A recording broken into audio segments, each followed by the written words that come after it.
guys, it's Emily. Welcome back to my channel. As you can tell by the title, I'm doing another cleft lip / palate video, and I'm going to try my very best to explain how having a cleft palate can impact or affect your speech or singing. Which, if you didn't know, I have a cleft palate. There is a cleft palate playlist that I will link in the cards right now, and also my cleft palate story if you want to go check that out, if you want to learn more about that. And also, there's always links and information down below in the description box about my cleft palate. As I said before, I'm going to try my very best to try and explain this. Just as a disclaimer, I am not a medical expert, I am not a doctor, I'm not a speech therapist or pathologist, I'm not even a medical student. So, when doing research for this video, it was very hard. I really didn't find a lot of information on it, but the information I did find, obviously I will share it with you guys. A lot of it is more common information, but there wasn't a lot of information. So I tried to extrapolate as much information and understanding of how having a cleft palate affects your speech / singing. So here we go. Let's do it. So, during speech, the goal is to have good airflow through the mouth for all speech sounds except M, N, and NG. To direct air through the mouth, the soft palate, which is the back of the roof of your mouth, which, interestingly enough, if you didn't know already, I had a cleft palate that impacted my soft palate, just in case you wanted to know. So the soft palate lifts and moves towards the back of the throat. This closes off the nose from the mouth for speech. The soft palate helps with resonance with speaking and singing, which resonance will be very important as I move forward in the information. If the soft palate is not long enough to firmly close against the back of the throat during speech, sound and air can leak into the nose through the gap. This condition is called Pharyngeal insufficiency or dysfunction. So they normally shorten that to VPI or VPD. So if I say VPI or VPD, I mean velopharyngeal insufficiency or dysfunction. So VPI can affect resonance, which is the quality of the voice. The voice may sound hypernasal, which is obviously a resonance disorder, because there's too much sound in the nose during speech. Hyponasality is the opposite problem. It is due to blockage in the nose and occurs when the person has a bad cold.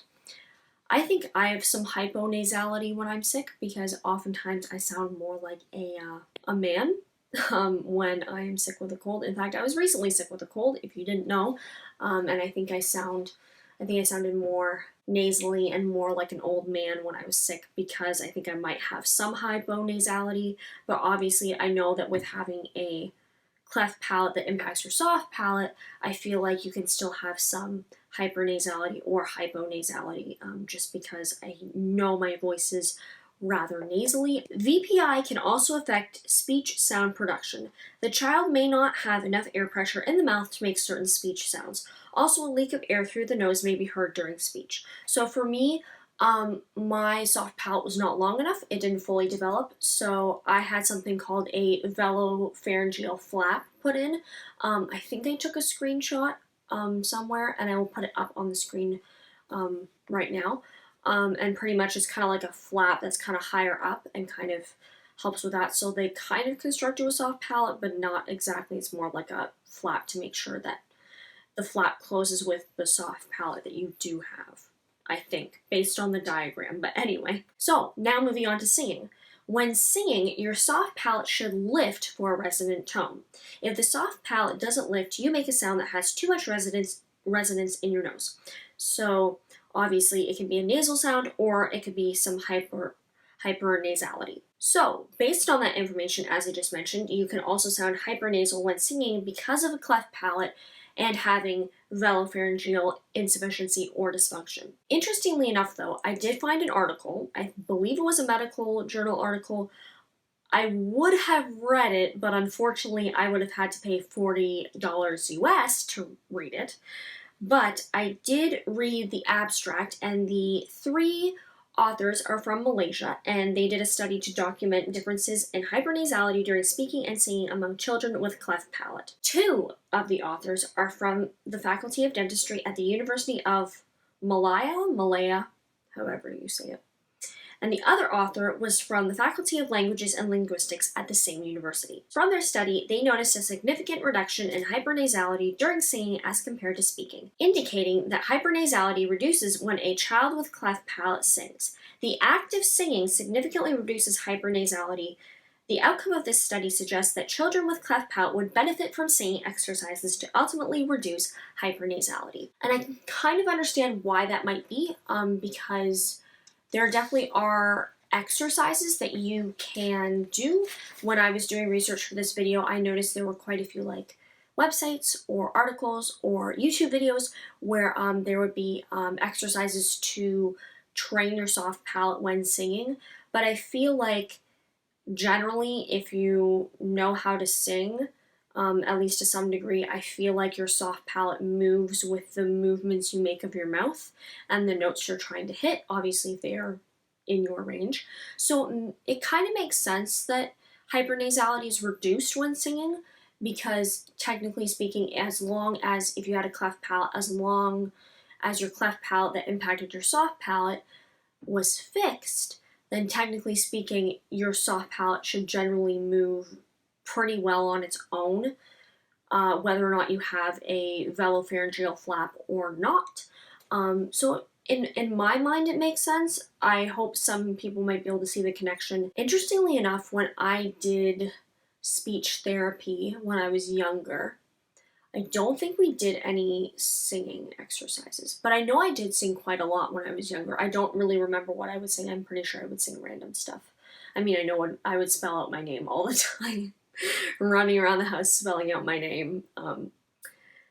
Yeah, so in my mind it makes sense, but then again, I'm someone who has a cleft palate that had VPI or VPD, so it makes sense to me, but I hope you guys can kind of see the logic that as long as it's fixed, that your soft palate should be able to move, whether with the flap or with whatever surgery they did, that it should help hypernasality, because obviously you need to have a good resonant tone because of your soft palate in order to sing and sound decent or good. Man, I feel like I'm really bad at explaining this, because logically it makes sense. As long as it's fixed, then your soft palate should be able to move on its own and be able to help reduce that hypernasality, in the sense of that there's not a lot of speech or sound in your nose or coming through your nose. When I've gone to clinics in the past, I don't know what the official title is for the doctor, but they would come in and they would tell me to say certain words, and they would hold a metal spoon under my nose, because they would try and track to see how much air would be coming through my nose with different words. And obviously, as I mentioned at the beginning, some words are supposed to have more air coming through your nose and some less to none, and that kind of determines how effective the surgery that they did. If you had a cleft palate that impacted your soft palate, then that determines if you have any hypernasality. So that is a brief overview of the topic, the question, the topic. The topic of how having a cleft palate can affect your speech or your singing. I hope you guys, even just my audience, found this information interesting and helpful, but I also hope that people who might stumble across this video, whether you be a family member of someone who has a cleft palate, or even just a supporter of people with cleft palates, or even if you have a cleft palate yourself, I really hope this is somewhat informative. I know it's a very brief overview, but I understand that obviously I'm not a medical expert or a doctor or a speech pathologist or a medical student, so I get it that obviously if I won't really be able to understand it, I know you guys won't be able to either. I really wish I could provide more information, but as I said before, I want to make it understandable.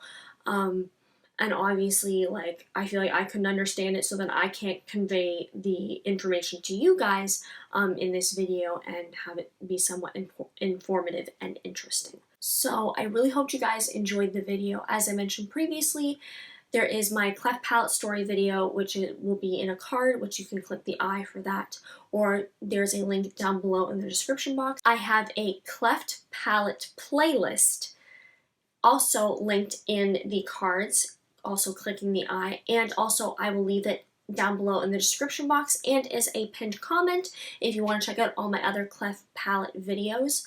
And also there's always links and information down below in the description box. I always link the Wikipedia article to, I think it's cleft lip and palate.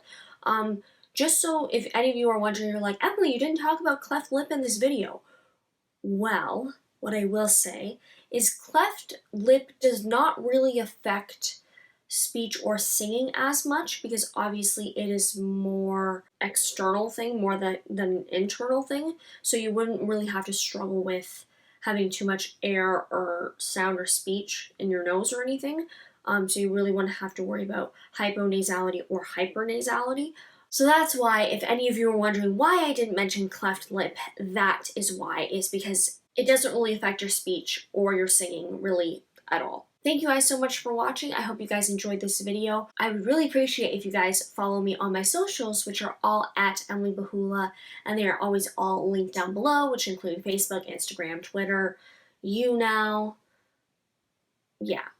So I hope you guys go check me out over there. Other than that, I hope you guys have a great week, and I will see you guys next week with another cover. We are finally getting into Christmas season, you guys. I know some people are already into Christmas season, but I will be covering a Christmas song next week. So I hope you guys join me again for that, and I will see you guys later. Bye!